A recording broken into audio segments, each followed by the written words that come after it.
Bismillahirrahmanirrahim. Assalamualaikum warahmatullahi wabarakatuh. Waalaikumsalam. Selamat siang, salam sejahtera buat kita semua. Salam olahraga. Ya.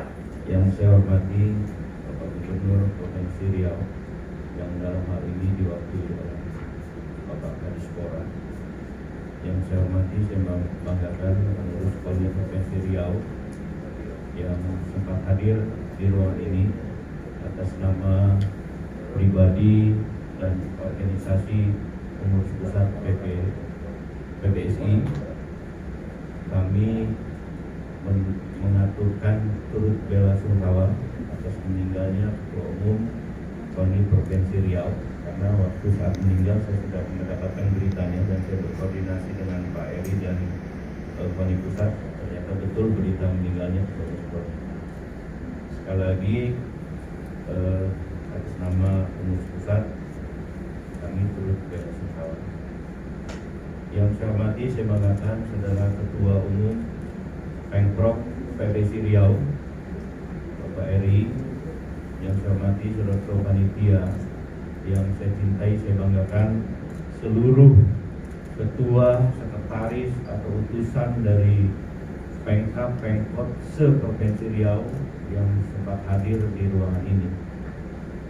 Yang pertama, permohonan maaf dari Ketua Umum dan salam hangat dari beliau karena beliau tidak bisa hadir.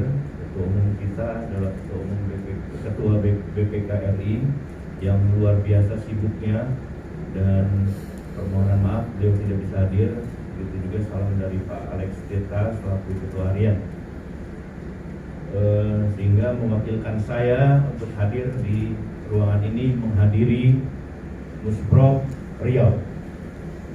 Bapak, Ibu, saudara-saudara hadirin yang berbahagia, Pak Kadis, kalau Riau ini kalau buat saya bukan sesuatu yang asing, karena tahun 89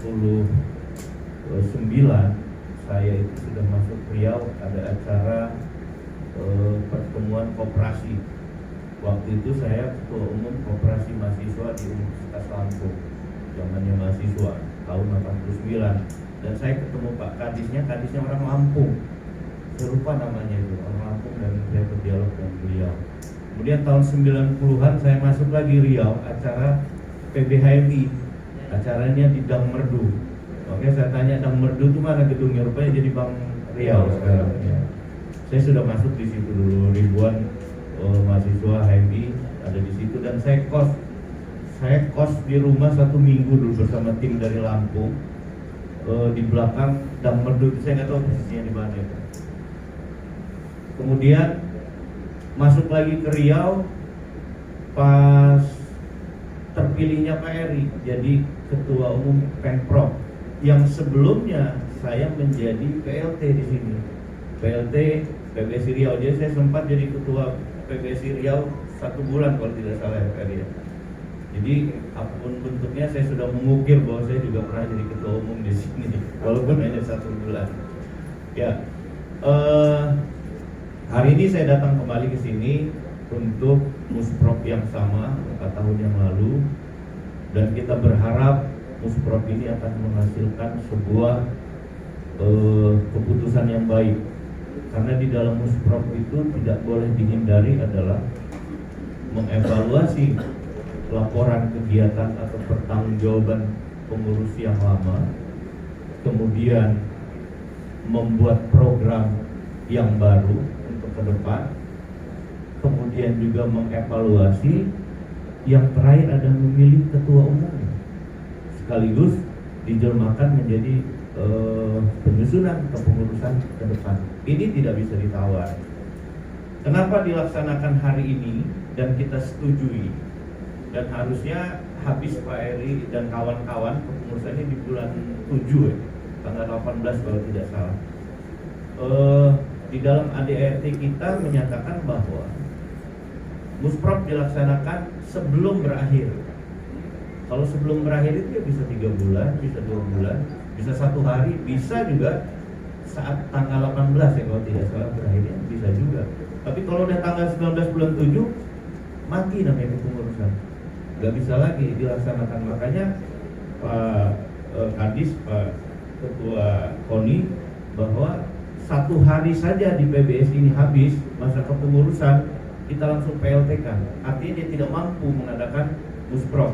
Terakhir saya jadi PLT itu di Kalteng. Kalteng itu kalau tidak salah tanggal 26 Agustus apa habisnya. Tanggal 27 kita PLT kan, dan PLT-nya di saya yang PLT-nya karena saya di bidang organisasi, dan kita laksanakan Musprok itu dan semua berjalan baik. Perlu Bapak-bapak Ibu ketahui bahwa saya di PBSI adalah sekarang kabid organisasi, dan saya sudah 3 periode Pak Gadis di PBSI. Dulu zamannya Pak Gita saya di hubungan dengan daerah atau disebut Korwil. Kemudian zamannya Pak Wiranto saya di Subit organisasi, dan sekarang jadi kabid organisasi. Gawenya muter-muter aja se Indonesia ini. Kalau ada acara-acara seperti ini atau ada yang kusut-kusut gitu kan, ada yang organisasi, namanya organisasi ada saja masalahnya, itu bidang saya. Terakhir saya hadir di Sultra. Sultra itu ketuanya meninggal dan kita adakan Musprok sehingga hanya memilih ketua umumnya saja. Sebelum ke Sultra, sesudah ke Sultra ya Pak Eri merencanakan 1 bulan atau 2 bulan yang lalu untuk Musprok. Saya sudah janji saya akan datang. Berapa hari kemudian saya kena COVID. Jadi saya pernah kena COVID. Jadi kalau COVID itu nggak ada yang serem buat penyakit COVID. Ceritanya serem, tapi kalau udah kena penyakitnya enggak. Psikologisnya harus dikuatkan. Jadi memang ngeri betul kalau mendengar ceritanya di media sosial COVID itu mematikan dan lain sebagainya. Enggak. Jadi memang harus protokol kesehatan harus dijalankan. Menjaga imun itu penting sehingga kita tidak terkena. Makanya saya sebulan yang lalu nggak jadi kesini karena saya kena COVID, 15 hari di rumah sakit, tidak dikunjungi oleh siapa-siapa, kemudian 15 hari di rumah. Total alhamdulillah selesai turun 10 kilo berat badan karena stres ya. Bukan apa penyakit COVID itu stresnya, bukan apa penyakitnya santai. Di rumah saya cuma minum Jegavit sembuh. Ada batuk-batuk sedikit saya minum Laserin sembuh. Jadi jangan pernah takut dengan penyakit itu. Bahwa pemerintah menjalankan prinsip-prinsip untuk mencegah itu sudah benar. Jadi kita yang kena itu jangan jadi membuat kita stres. Santai aja lah, itu pasti sembuh karena Tuhan yang memberikan penyakit, Tuhan juga yang akan mengangkat penyakit itu dengan kita berusaha. Bapak, Ibu, saudara sekalian, kita berharap dari pusat bahwa hari ini bukan saja gugur kewajiban Pak Eri dan kawan-kawan. Gugur kewajiban artinya sudah mengadakan Musprok ya sudah selesai. Tidak seperti itu. Bagaimana mengatur organisasi ini bisa menjadi bagus. Sukses yang harus kita terapkan di PBSI ini adalah, yang pertama adalah sukses prestasi. Buat kepengurusan yang sekarang dan akan datang, tidak bisa omong besar bahwa kita hebat dan lain sebagainya kalau prestasinya tidak ada. Karena ukuran olahraga ini prestasi, nggak bisa kita ngomong besar. Kemudian sukses administrasi, karena kita harus bertanggung jawab. Apalagi menggunakan dana bantuan dari KONI harus ada laporan, nggak bisa dapat duit seperti kita dapat duit mau kita habiskan, nggak bisa seperti itu. Karena kita juga bertanggung jawab sama KONI harus bertanggung jawab dengan kepala daerah kan bertanggung jawab atas pemeriksaan. Dia ketemu juga dengan ketua umum pusat Pak Agung sebagai ketua BPK RI. Nah ini harus juga kita jalankan dengan baik. Kemudian sukses pelaksanaan juga harus sukses. Nggak bisa amburadul kita melaksanakan dan sebagainya, kejuaraan dan sebagainya. Nah saudara, tahun ini sudah hampir 2 tahun kita kena COVID, dan hampir 2 tahun juga kita tidak menyelenggarakan event di dalam negeri. Event kita di dalam negeri dan luar negeri itu bisa satu tahun 16 event. Itu luar biasa 16 event itu. Sirnas ada 10 Sirnas. Satu pun tidak kita laksanakan di 2020 dan 2021. Satu Sirnas itu menghabiskan miliaran dan cukup menelurkan banyak atlet. Satu pun tidak ada yang kita laksanakan karena COVID. 2021 ini sudah berjalan 5 bulan. Belum ada keputusan kita akan menyelenggarakan itu. Kalau sponsor kita banyak di pusat, Pak Kadis. Nggak khawatir lah kita. Cuman siapa yang akan bertanggung jawab pada saat ada klaster baru terhadap COVID? Ini yang kita nggak mau. Dan PBSI tidak mau disalahkan oleh negara, tidak mau disalahkan oleh masyarakat bahwa kita juga mengumpulkan orang dan menyebabkan timbul klaster baru di COVID-19 ini. Dan ini harus dipermaklumkan juga kenapa sampai tidak dilaksanakan. Nah, yang berbangga hati kita adalah walaupun kita agak kecewa di kemarin di London, di Inggris, ini off the record, saya juga tidak percaya kalau itu karena tidak ada satu ruangan dengan orang yang terpapar COVID. Kalau logikanya, kalau kita satu ruangan terpapar COVID, kemudian pemain sudah main dan ada di satu ruangan di GOR, harusnya satu GOR itu juga dibatalkan. Logikanya kan seperti itu kan. Tapi enggak. Ada apa dengan Indonesia? Ya mungkin mereka takut dan sebagainya. Akhirnya setelah mengalahkan Inggris kita itu kan, di Amerika, waktu itu kita diskualifikasi tidak bisa ikut. Ini permainan, ya pasti permainan. Secara pribadi saya menganggap itu permainan. Tapi ya sudah, itu bukan urusan kita, urusan para petinggi di negara ini, urusan KOI terhadap BWF dan pemerintah Inggris. Kita juga nggak tahu itu seperti apa. Mudah-mudahan ini pelajaran buat kita. Tapi anak-anak kemarin disambut di Soekarno-Hatta dengan gegap gempita dan cukup juga memberikan semangat, tidak bisa turun kita.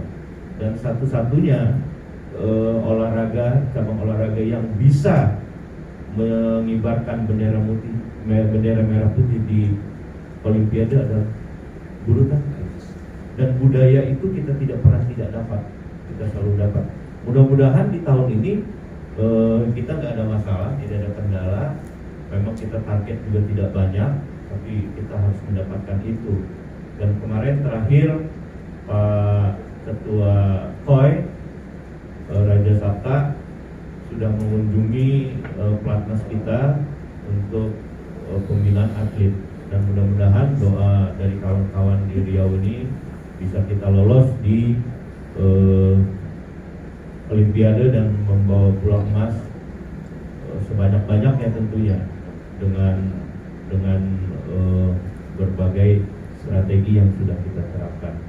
Saudara-saudara, berkaitan juga dengan Musprov hari ini, saya berharap Musprov ini dilaksanakan secara musyawarah dengan baik, dengan kekeluargaan, tidak ada yang diributkan di sini.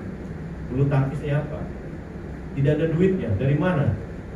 Saya juga sekum PBSI Lampung dan saya juga di KONI Lampung sebagai kabid organisasi KONI. Jadi tahu persis bagaimana suasana batin KONI, bagaimana suasana batin di PBSI.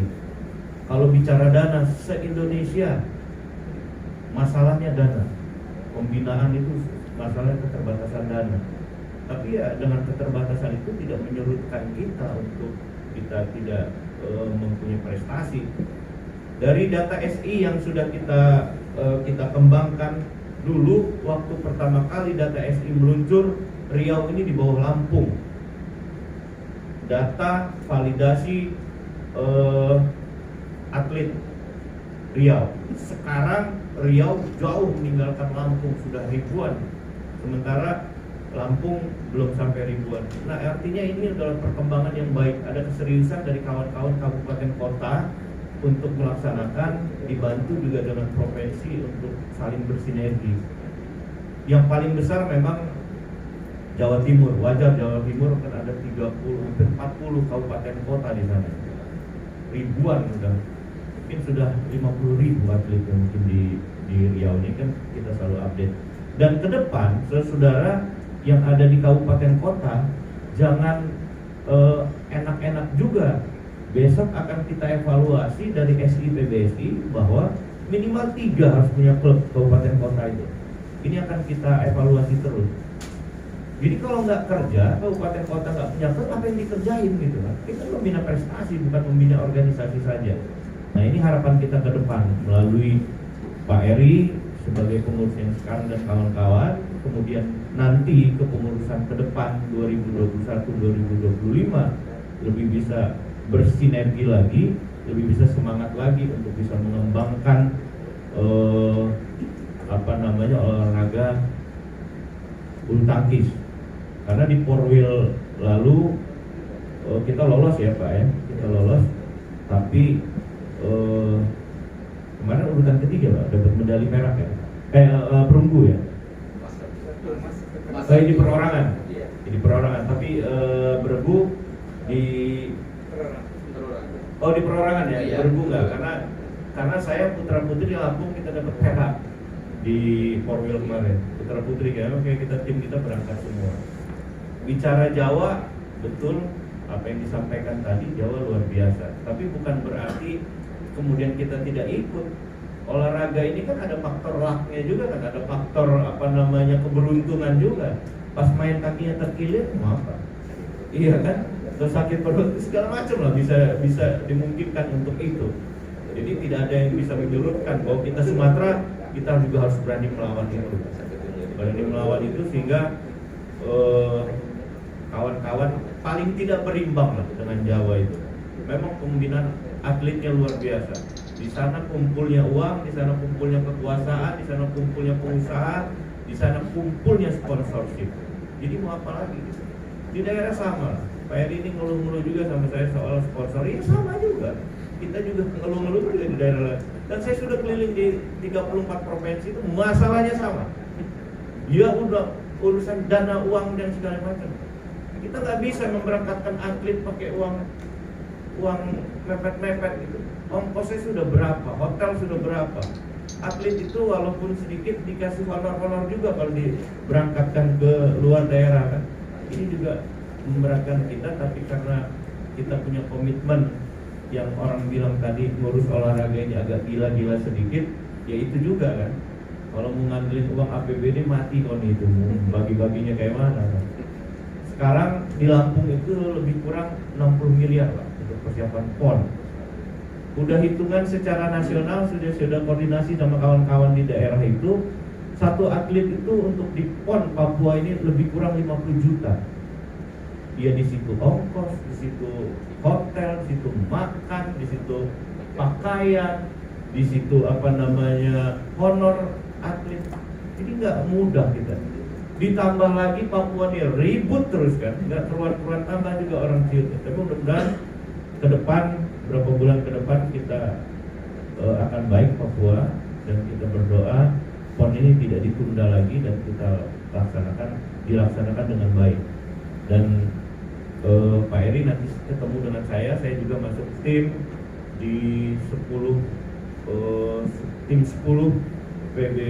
PBSI, dan nanti kita akan ketemu di Papua karena saya di tim PON ini sebagai pengawas pelaksanaan PON.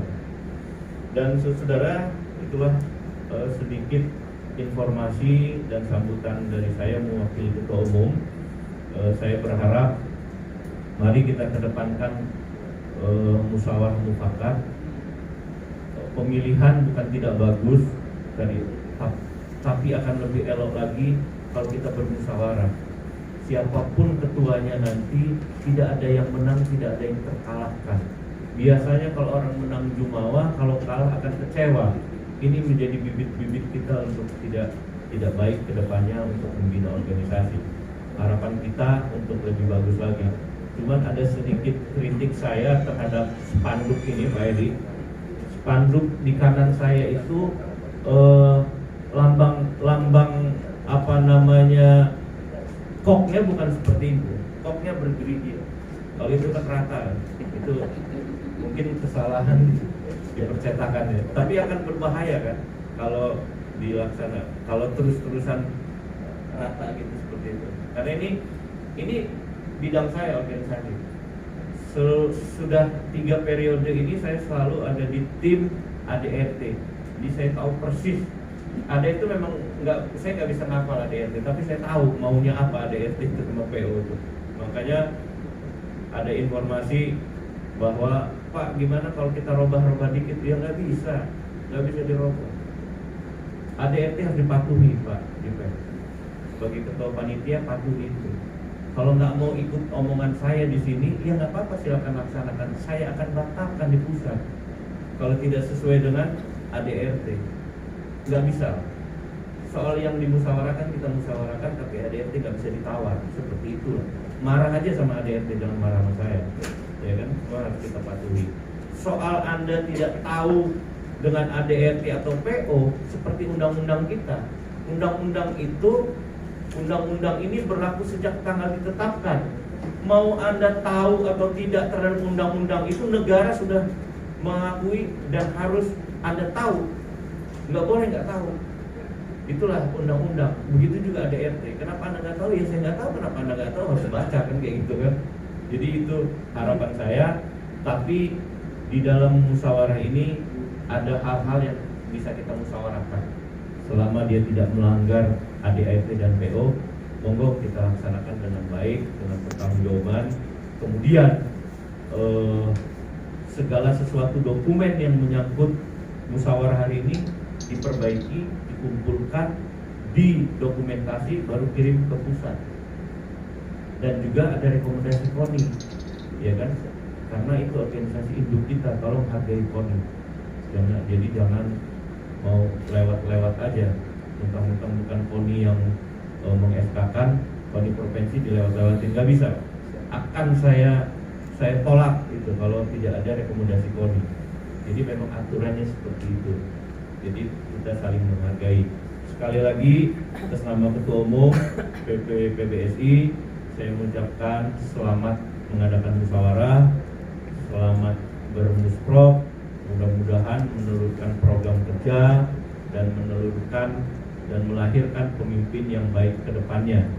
Dan pengurus hari ini tidak dinyatakan demisioner karena masih habisnya di bulan 7. Jadi bulan 7 nanti Pak Eri baru habis. Jadi nanti keluar SK-nya di atas tanggal 17 Pak. Nanti kita proses tapi akan terhalang di tanggal nanti. Jadi tidak apa-apa, itu mekanisme kita lah, tidak ada masalah buat kita di pusat. Sekali lagi saya ucapkan selamat. Mari kita sama-sama dinginkan kepala kita. Tidak ada yang kita rebutkan hari ini, tapi kita menelurkan program kerja dan melahirkan pemimpin yang baik untuk memimpin PBSI ke depan. Sekali lagi saya ucapkan selamat dan mohon maaf atas segala kekurangan. Saya akhiri, billahi taufiq wal hidayah. Assalamualaikum warahmatullahi wabarakatuh.